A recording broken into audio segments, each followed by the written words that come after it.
Ladies and gentlemen, amidst us, we have a very talented personality. Dr. M. Krishna, former MD, Mordern Foods Limited. For him, we should clap aloud, ladies and gentlemen, for his wonderful, wonderful presence. Request Dr. Anita to kindly join me on stage. Dr. Anita. He was CMD, he was the chairman come managing director. Surely, surely.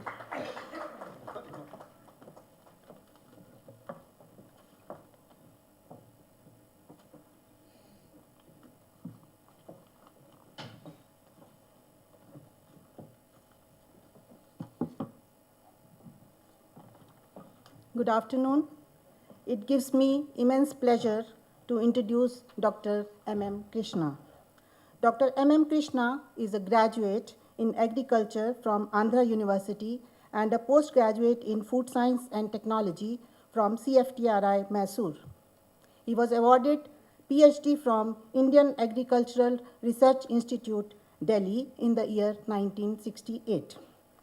He has also studied Advanced Baking Science and Technology at the American Institute of Baking, Chicago, and Advanced Food Extrusion Technology at the Kansas State University, USA. Dr. Krishna has over 50 years of experience with food and agro-processing industries in India and abroad. In recognition of his outstanding contribution, Dr. Krishna was appointed by Government of India as the chairman and managing director of India's largest food processing, bread manufacturing and marketing company, the Mordern Food Industries India Limited.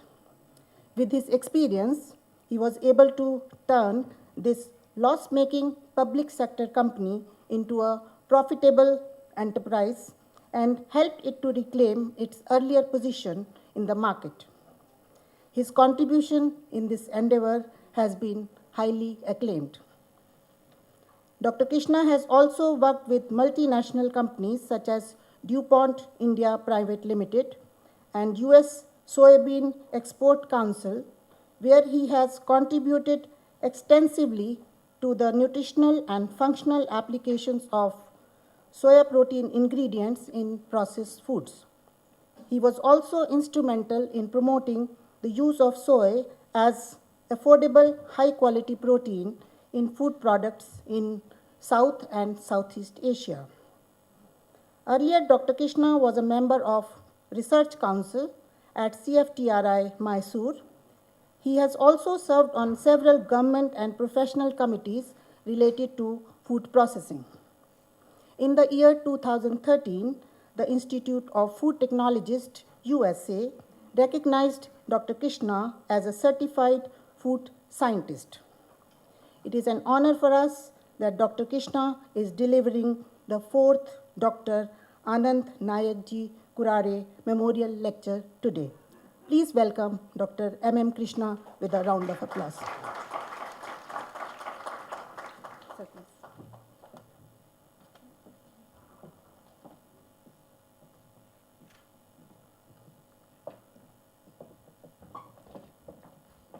I don't know where my, yeah.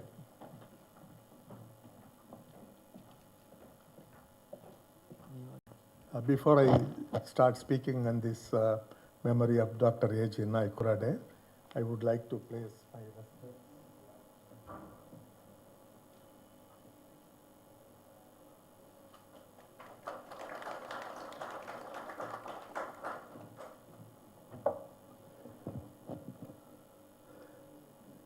Respected Mrs. Kurade, very distinguished academicians, leaders of industry, future captains of the food industry, and ladies and gentlemen. I am indeed greatly honored and privileged to be here today to speak in the memory and honor of one of those who is responsible for my standing here today. Dr. A.G. Kurade, the legendary food scientist and technologist, after having successfully studied and acquired great qualifications in United States, the University of Massachusetts, has chosen to come, relinquishing such a lucrative faculty position at the University of Massachusetts to India because he saw that this food processing will be a sunrise industry in India and he should really participate in building modern food processing enterprises in India. I would rightly refer to him as the architect of modern Indian food processing industry because he laid such strong foundations for the development of the industry in terms of creating marvels or models in food processing in India. To cite a few, I know he has created more than 100 enterprises, but a few of them that really still remain in the memory of most of you is the Allahabad Canning Company, which he set up in 1963 for the Birlas, the largest food canning company at that time, and perhaps one of the very few food processing enterprises that was catering to the needs of our defense forces at the high altitudes. Dr. Kurade, I would call him as the father of Indian food dehydration industry because it is he who set up a model, a ultra-modern, very highly sophisticated food dehydration plant in Ghaziabad. And it was highly acclaimed by the people who visited from abroad, and they remarked that you have not created a food processing enterprise, but you have created a marvel for the future of India's food processing industry. This is the greatness of person of Dr. Kurades, and as Mr. Kapoor was mentioning, more than his professional associations or business relationships, he was a perfect human being with the highest human values.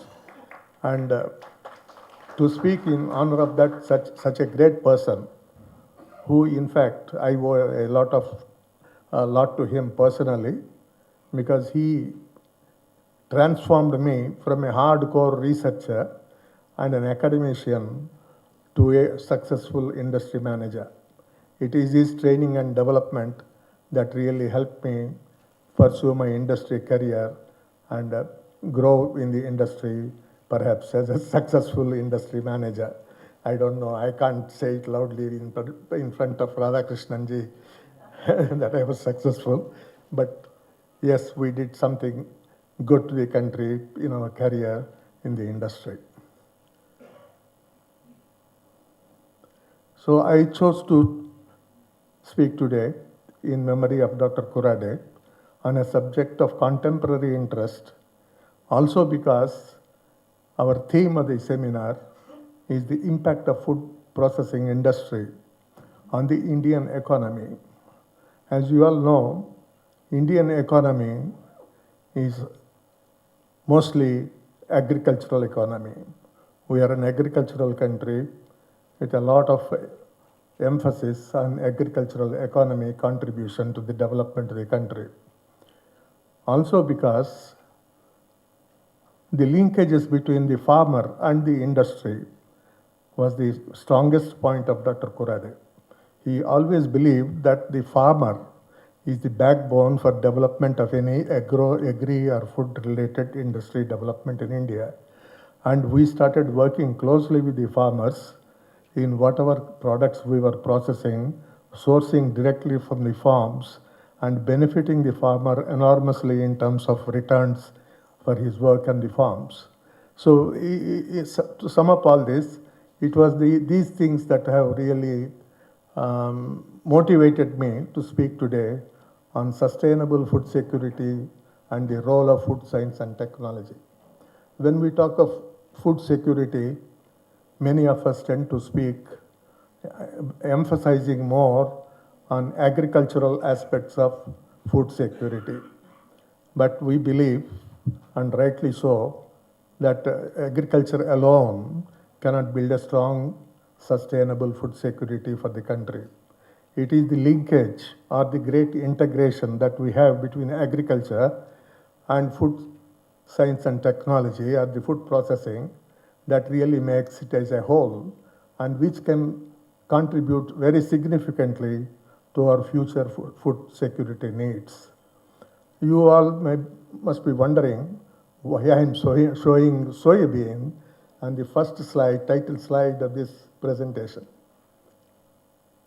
There is a reason for it, not because I am passionate about soya or I have worked my lifelong work in soybean for food applications, but because I strongly believe, and I'm sure Shiraz and others also agree to it, that this is a crop which will lead India's food security in the future. Friends, let me tell you, soybean, though is a neglected crop, or a crop which is often referred to by people like Dr. Swaminathan as an orphan crop, it is a crop which is of a great potential and promise to meet our future food security requirements. In just 1 minute, I'll tell you how. India produces roughly 12 million metric tons of soybean. Of course, last year it was 10 million because of some weather conditions. And soy crop is a rain-fed crop. It does not need irrigation. It is a rain-fed crop. And it not only provides the beans of excellent protein quality and protein value, but also enriches the soil with nitrogen fixation. So it is the symbiotic relationship of the man and the plant with enriching the farm with nitrogen as a fertilizer as a future fertilizer requirement for the plants, plus providing humans with high quality protein. Soybean has the highest protein density. As a bean, it has 42% protein. No other food known to mankind has so much of protein.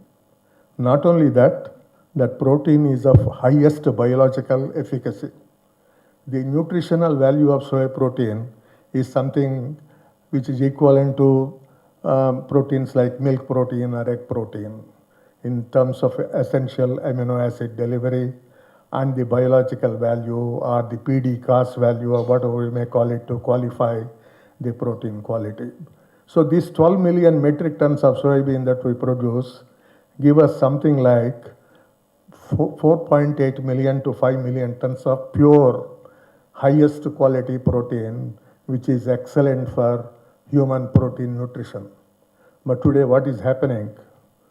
We have a lot of protein gap in the country, but yet we are diverting such a valuable input for human nutrition to animal feeds. I appeal to the soya companies here, the large Karkil company, internationally the biggest in soya processing, Shiraz is here. Kindly divert as much soybean as possible for human nutrition and not for animal rearing or for meat production. Meat production or other animal food production based on soy is also not environmentally very friendly because it calls upon highest utilization of water and other resources for producing it, ultimately leaving a very large carbon footprint in the country. So we are inviting future problems for humanity by diverting our food resource, which can be directly consumed by the people as a high quality protein, to produce animal protein of very low or less relevance or consequence. So that is the reason, because of its highest potential contribution in the field of food security, I have put that picture. Now I go to the subject. I am told that 30 minutes is my time, so I will try to condense as much as possible. When we talk of food security, the immediate concerns are demographics. What is going to be our demographic situation and our food situation now and in future, and what are the challenges in terms of agriculture and its linkage to food processing. With the dawn of Y2K, that the 2000th year, people have prophesied that some miracles will happen in this century in India. And one such a miracle is likely to happen or is going to happen 7 years from now, when we are going to put China behind us. Not in terms of agricultural productivity or crop production, but in terms of population in the country. We are going to exceed the population of China by around 2025.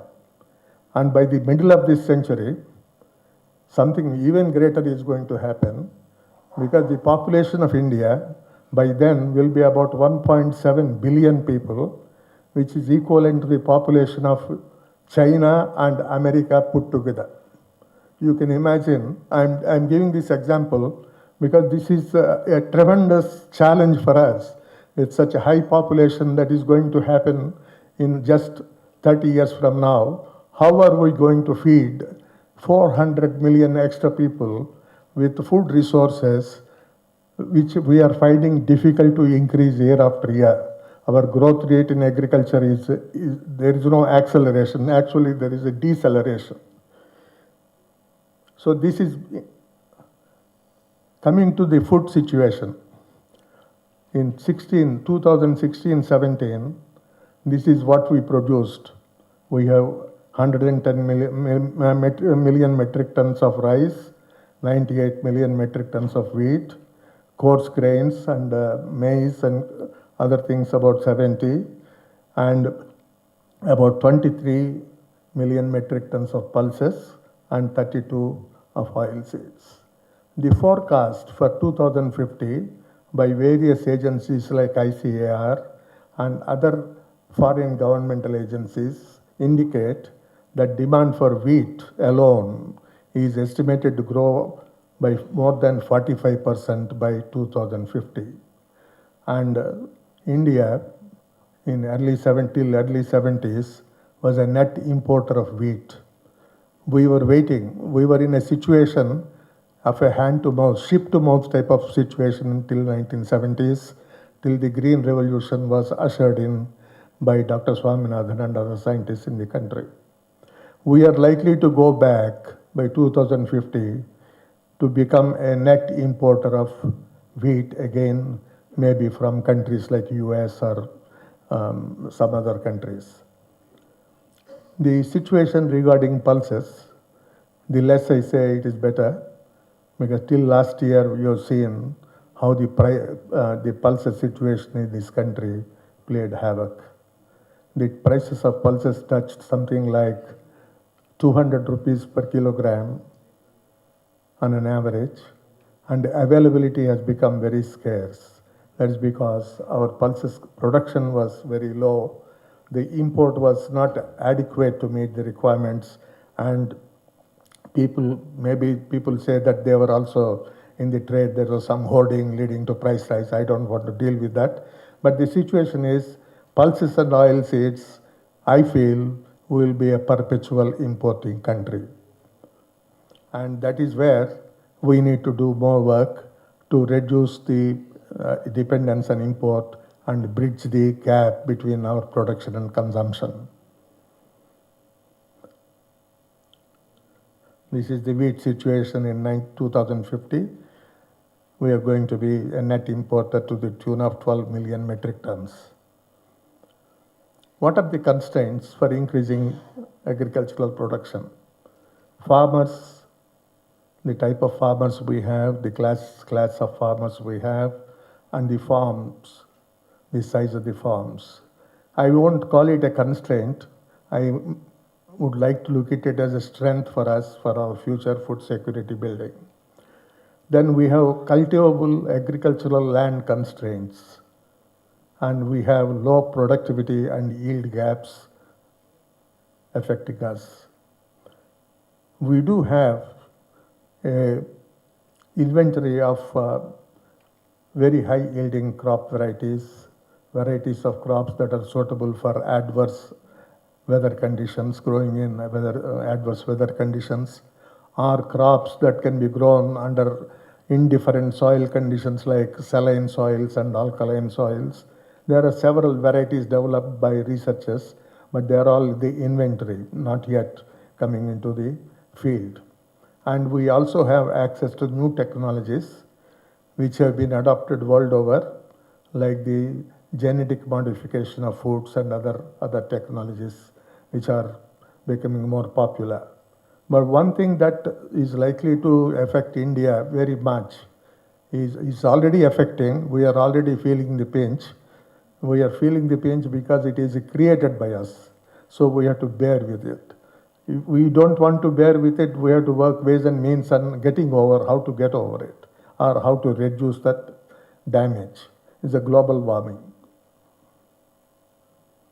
It is said that the countries lying between 30 degrees south and 30 degrees north of equator are the countries that will be most affected by global warming.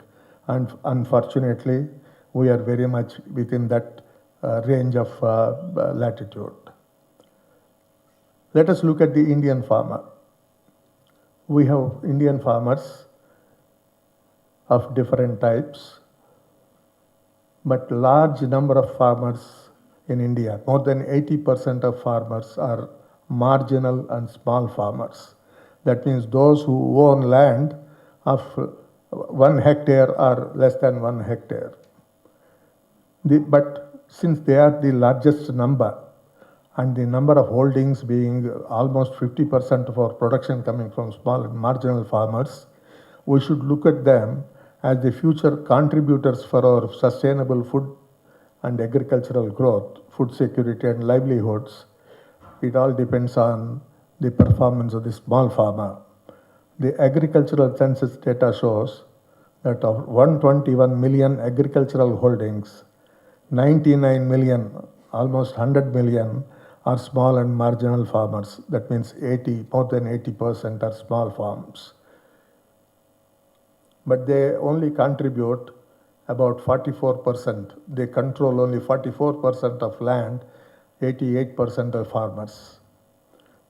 This is the distribution of the farmers and the farm sizes. I will not deal with it. If you look at this, the pie picture, nearly 51% of our production, agricultural production, comes from marginal and small farmers, with 49% contributed by large farmers. This is a picture of a small marginal farmer in a backward district of Andhra Pradesh called Anantapur district. This is not a pick and choose picture. This is an actual picture of the farmer working on his farm, and his farm, he is the laborer in the farm, he is the owner of the farm, and his children and wife also work in the farm. The whole family works in the farm. You can see at the back, his daughter is bringing something for him to eat for lunch in the farm. This farmer is the one who is going to contribute, who has to contribute to our food security.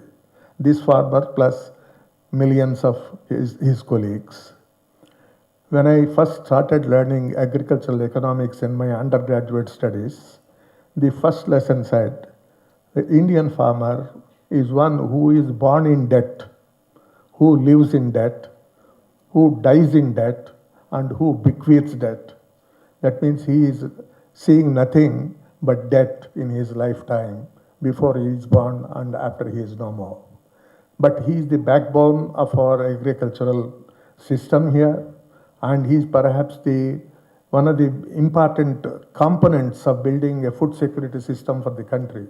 So we cannot just brush aside or ignore him.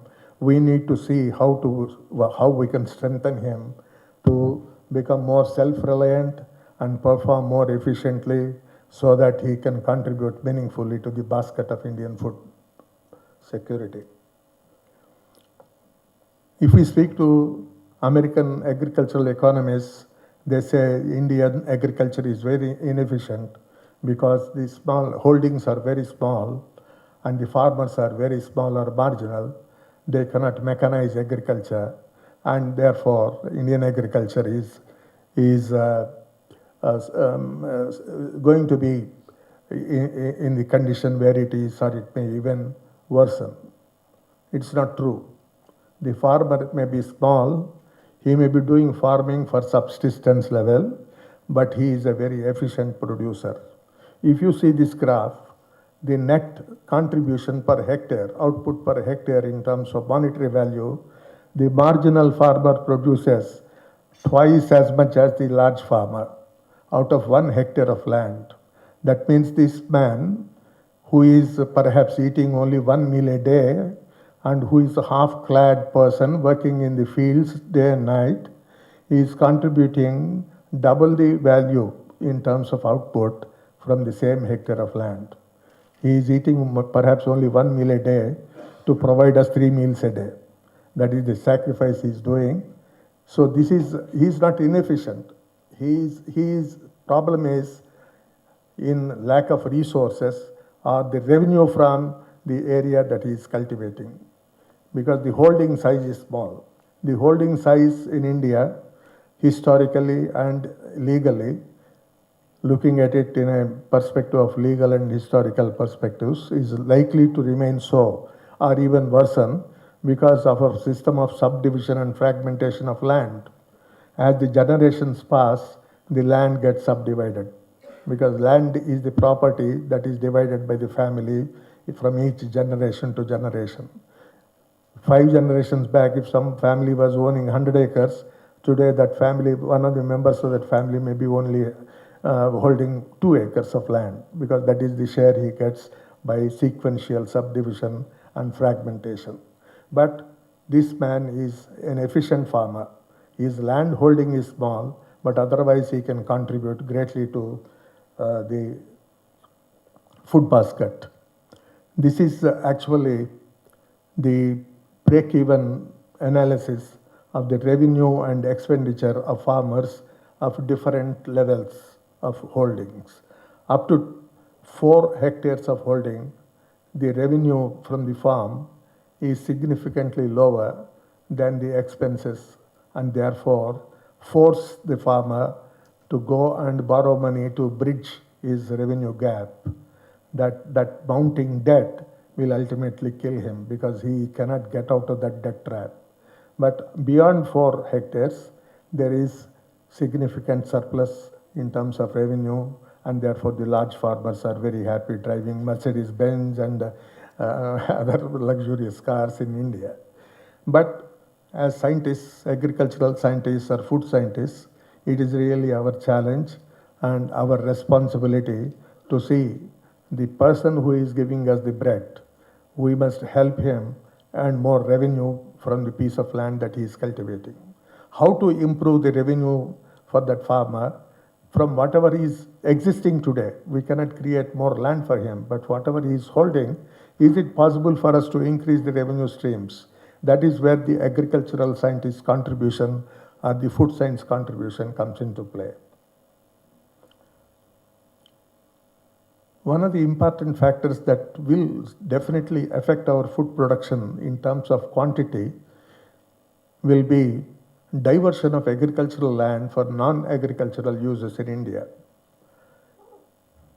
Over a period of 20 years in India, 3.07 million hectares have been taken away from agriculture to build new cities or new factories or other non-agricultural purposes. This is a huge quantum of land going out of cultivation. On an average, 150,000 hectares are going out of the system from agriculture to non-agriculture every year. Imagine after 100 years, how much land we will be left with if this is the level of diversion of agricultural land for urbanization purposes or for industry purposes. It is something which I do not like to imagine, because I shiver when I think of it, because sheer production of food will become a challenge because we cannot meet the requirements when the land is shrinking. The recent, very sad, I would say sad, example is the diversion of several thousand hectares of land, most fertile land in Andhra Pradesh, for building a new capital city for that state. The next important factor that may impact on food security is the yield productivity gap for various crops in India vis-a-vis other countries. If we look to rice. Rice is our staple food in India for centuries. For thousands of years, we have been cultivating rice. But if we look at the productivity, we are the lowest even among Asian neighbors like Bangladesh, Indonesia, and Vietnam, China. China can produce 6.5 million metric tons per hectare, whereas India is only producing 3.5 metric tons per hectare, almost half. This is a matter of concern. This is a matter of great concern for us because our future food security is dependent on this. And bridging the yield gap, though it is a matter of concern today, is a positive thing for us to work and reach that level so that that contribution to food security can be accomplished. In wheat, it is no different. We are the lowest in terms of productivity with about 2.8 metric tons per hectare.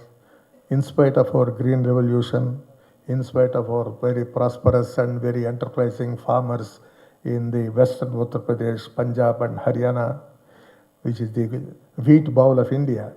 But even then, our average in India is only 2.8. I don't need to speak of pulses because this is a situation which is very, very alarming. Our productivity is 600 kg per hectare, whereas our immediate neighbor, China, is 1.4 tons per hectare. He is doing double our production in terms of pulses. In USA, it is 1800, 1.8 tons per hectare. If we are not able to push pulses production in India by increasing the productivity, maybe by genetic means or by agronomic means or whatever means that are available to agricultural scientists, we will be really, really in a great, great problematic area because pulses are the protein source for the poor. The poor survive, get their protein from pulses. And this is today, I'm sorry to say, has become an orphan crop in India. Only last 2 years back, Government of India has given a big push to produce more pulses. What happened? Government of India imported a lot of pulses from countries like Mozambique, Ethiopia and other countries, Myanmar. And our farmers also have produced a lot. It has created a scene of glut in the country and the pulses procurement prices have dropped very much. The farmer will be disincentivized to grow more pulses next year because he is not able to get enough revenue for whatever he has produced this year. But pulses need great attention together with soybean in this country.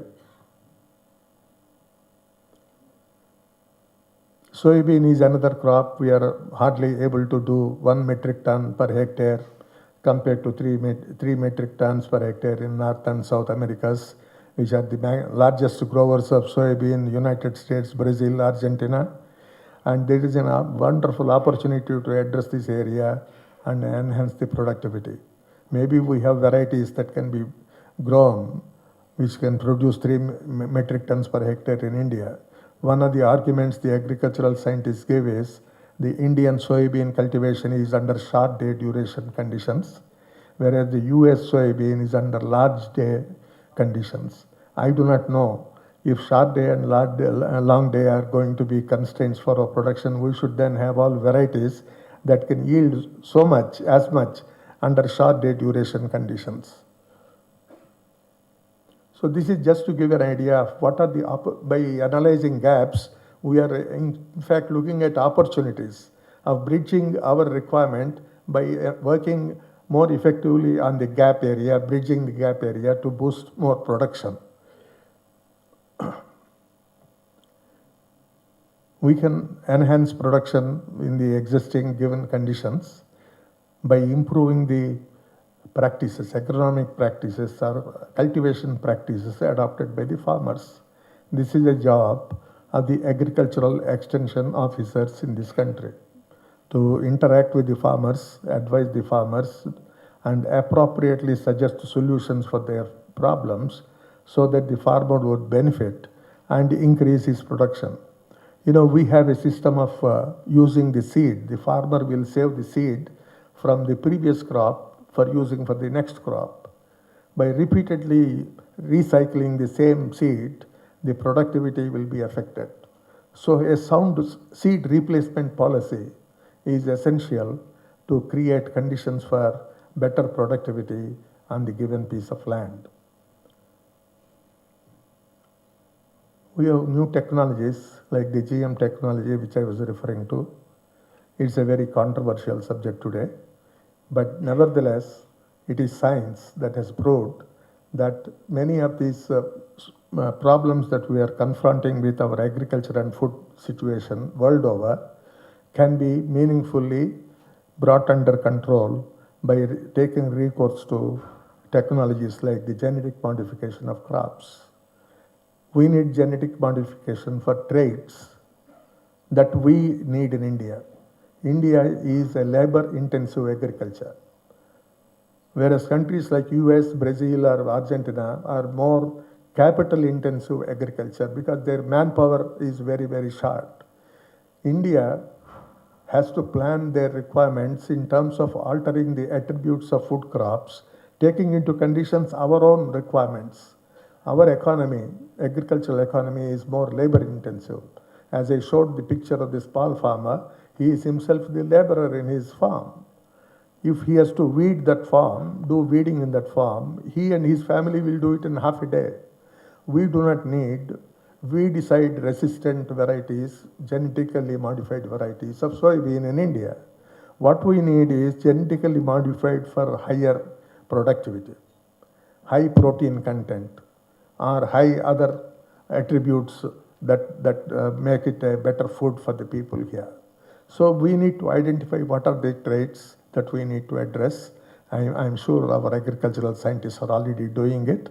So when such technologies are available to us, adaptability, acceptability by the farmers as well as by the groups of people whom they call it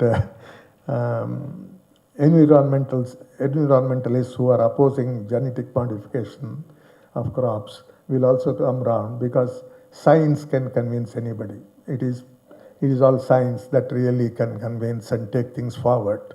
So we should not close our doors to new technologies like genetic modification of crops if we want to really bring about good improvement in our sustainable food security in future.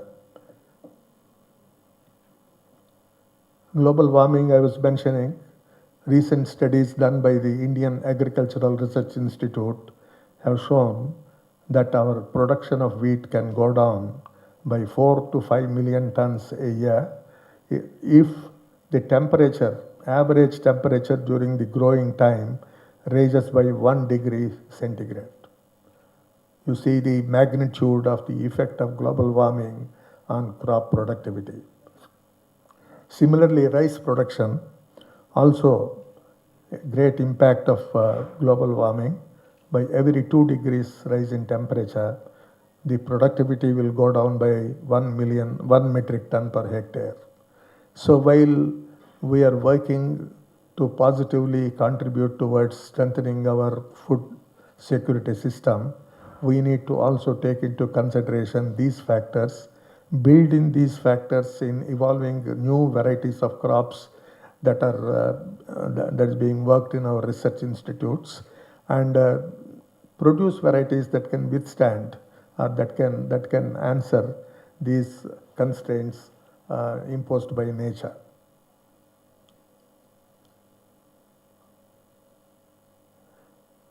We had excellent food security in the early 70s with the green revolution ushered in India. We started gradually increasing our production and we became a net exporter of cereal grains. Well, what we missed at that time is we ushered in a green revolution to give a very quick boost to agricultural production, but we did not simultaneously plan how to protect that crop after harvest in proper storage. We didn't have adequate storage facilities. In fact, there was hardly any proper storage conditions that are available in 1970s till the Food Corporation of India came into existence and built some godowns and also stored large part of the grain in what is called temporary storage structures or cap structures, cover and plinth type of structures. There was enormous damage to the grain during storage because of inadequate storage facilities, appropriate storage facilities. Government of India is now giving more emphasis to creating infrastructure for storage. I think they are planning to create a silo storage facilities to store about 10 million tons of food grains by not immediately, maybe in the next 20 or 25 years, I do not know, on a public-private partnership basis. So we are likely to see some light at that end of the day, but how soon it is going to come and how much it can really contribute towards conserving our grain from getting damaged is yet to be assessed. Something which can create linkages at the village level by directly linking the farmer to the market, a concept like ITC e-Chopal. I think this is a model that needs to be replicated by the government in various areas so that the farmer is not distressed by taking his product to the mandi and getting not enough revenue or getting no revenue for his produce at the end of the day. So this type of village markets like Chopal markets will go a very long way in empowering the producer and contribute and helping him contribute to our food security system. I will skip this. You know, we produce a lot of food. We are the second largest producers of wheat, second largest producer of horticultural crops, fruits and vegetables. But because of our inadequate expertise or infrastructure in handling, in storage, and in utilizing this agricultural, horticultural produce, we have a very high post-harvest loss. In fact, post-harvest losses used to be 30% for horticultural produce like fruits and vegetables. It has slightly come down, but cereals also used to be quite high, about 10% used to be there, but now it has come to around 6%. So these are the losses that we have after harvesting, and this is where the post-harvest technologies come into play. How to effectively linkage production and processing for a significant reduction of our post-harvest losses and enhancing the value chain for the farmer and the consumer.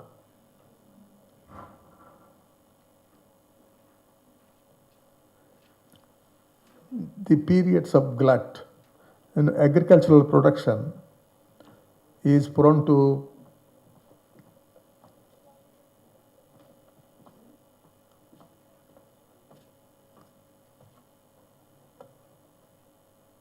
periods of glut or shortage. We have either a glut or a shortage. Because the seasons of growing are like that. If one person grows tomatoes in one village, everybody else also will plant only that crop, saying that there is a good fortune in that crop. Whatever be the reason, glut is something which is happening and will happen unless we really do a proper planning for agricultural calendar and stagger the plantation durations or plantation areas so that there is no glut situation. Managing glut is very important. But this is an example of how a farmer in Chittoor district of Andhra Pradesh, tomato farmer, when the prices have fallen so low because of the glut, has just thrown that crop on the road. He had no money to even take it to the market. And this is what he says.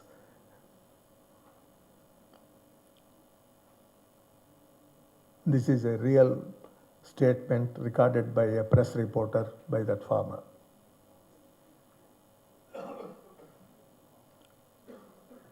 When we have a loss or a wastage of food or any agricultural or horticultural produce, there is not, we are not just only wasting that, okay, tomatoes or wheat or rice. Behind every product that is consumed or that wasted, there's enormous utilization of resources that has gone into producing that product. You can see if we want to produce beef, we need 15,000 liters of water for 1 kilogram of beef. If we want to produce eggs, we need 200 liters of water to produce one egg. If we want to do tomatoes, it is 214. Rice, 2,500 kgs per 1 kg of rice. The enormous utilization of resources like water, which is now a dwindling resource world over, not only in India, world over, is a matter of great concern. And this is where proper planning of the type of crop, the season of crop, the duration of crop, and the location of growing comes into play to create the sustainability in our agricultural production systems.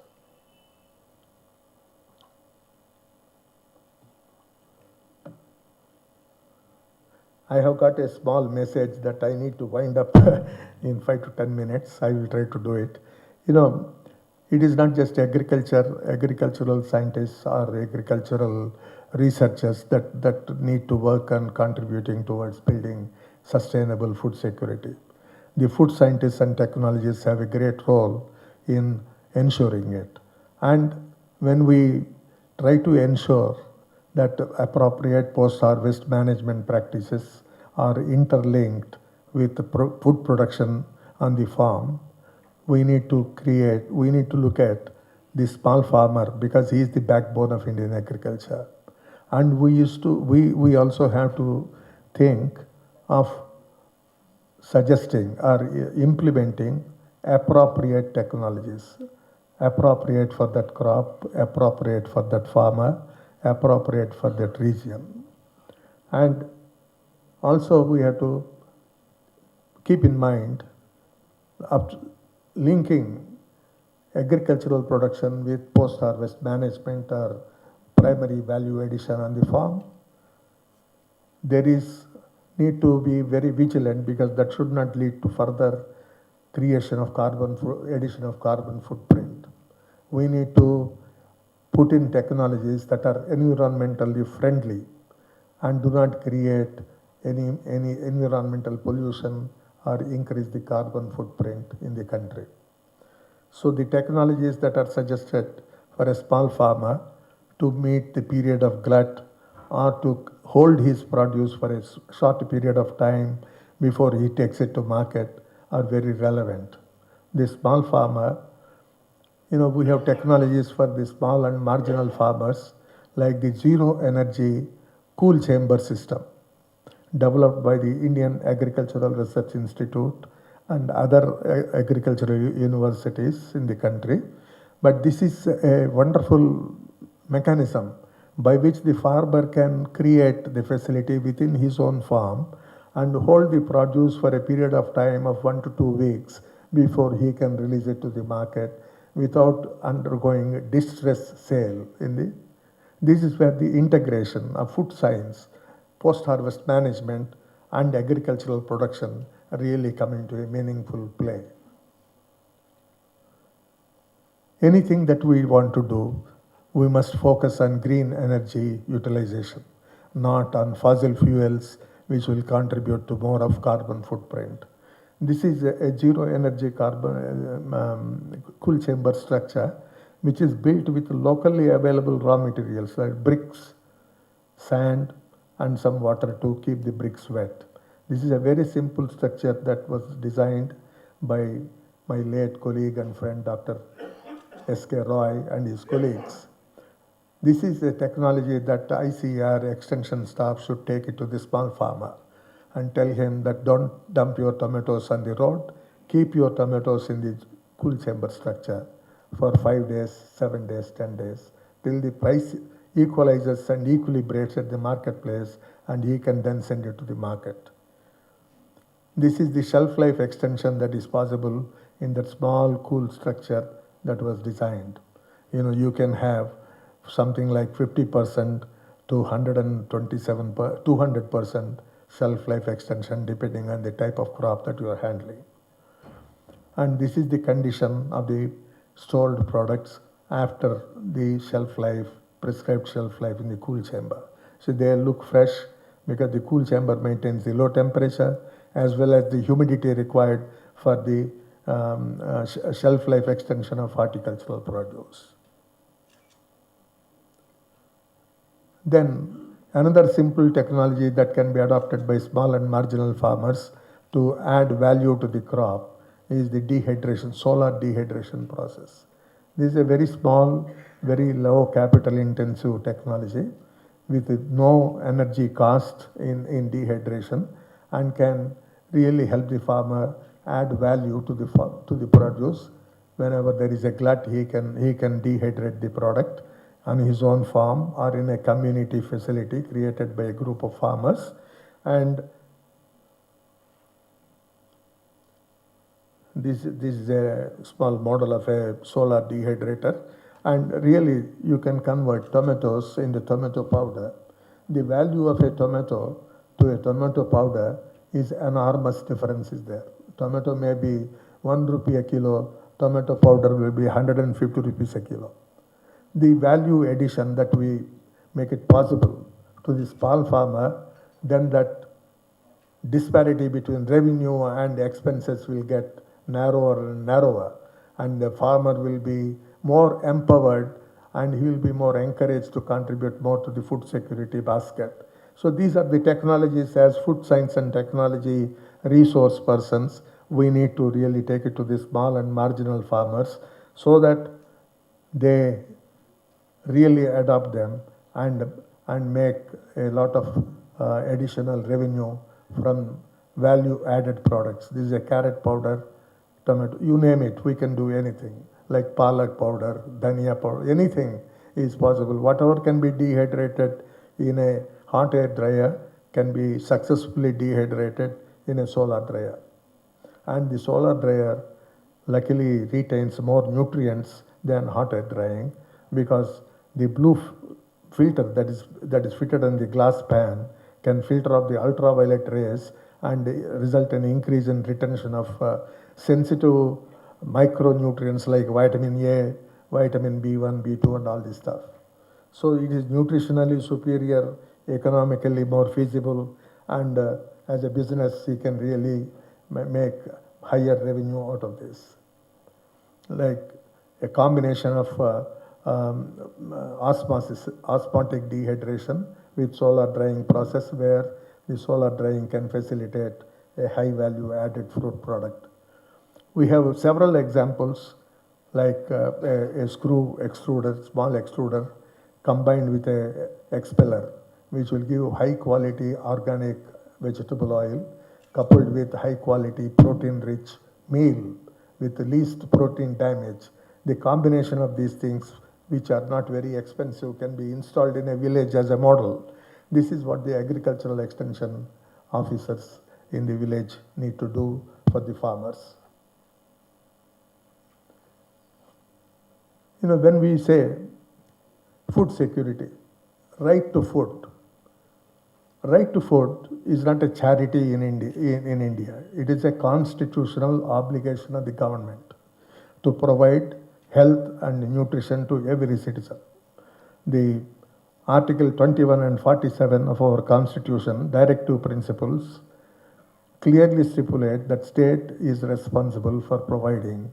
I am sure the secretary is not here, otherwise he would have blamed me for showing this slide. This is an obligation for the government. Government means who? We are the government. We have an obligation to do this so that every citizen, every person living in this country gets his due share of food and adequate nutrition. So we all, together with the agricultural scientists and researchers, have a great responsibility as food scientists and technologists to work together, create an environment where every citizen of this country has a comfortable living with the right type of food, the right type of nutrition that he deserves and desires, and make this country a strong, nutritionally sound, economically strong, and vibrant economy. I think Dr. Naik Kurade was very fond of food security as a subject.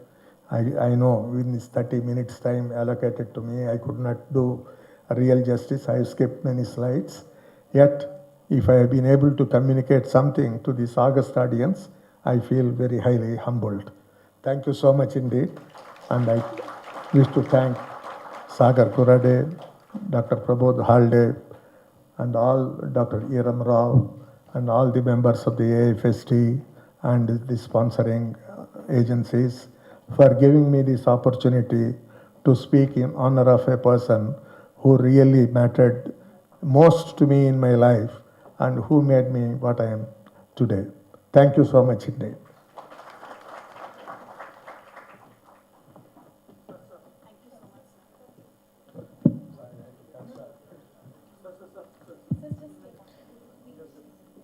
Kindly stay, sir. I'm inviting on stage none other than Mrs. Suman Anand Naik Kurade, wife of Dr. Anand G. Naik Kurade. Respectfully, ma'am, I request you to please join me on stage. Ladies and gentlemen, put your hands together as we welcome this very, very beautiful lady right here to give the memento to none other than Dr. M. Krishna. Thank you so much.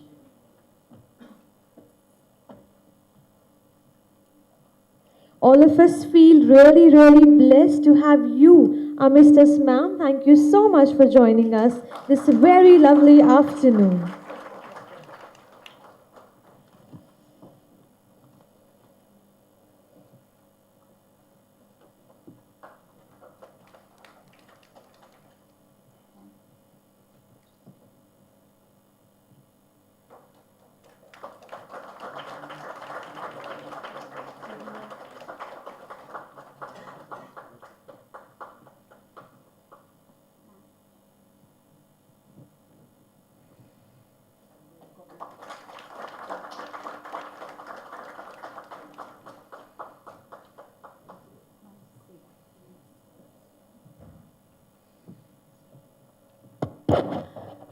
On behalf of the Delhi chapter, I am honored to have respected Madam Kurade and Dr.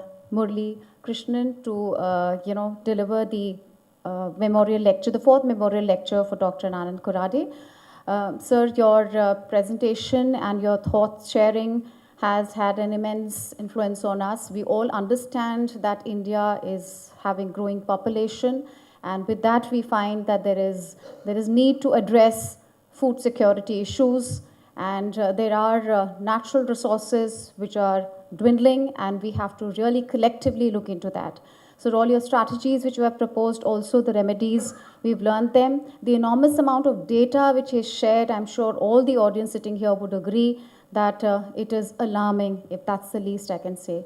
Thank you once again, sir. And now may I request both ma'am and sir to kindly release the newsletter of AFSTI Delhi chapter, and requesting Mr. Sagar Kurade, Dr. Pulkit Mathur, Dr. Anita Malhotra to kindly bring forward the newsletter, which is a compendium of the activities the AFSTI Delhi chapter holds, and this is a quarterly newsletter. Ma'am, may I request you and sir to kindly release our 5th series of the newsletter.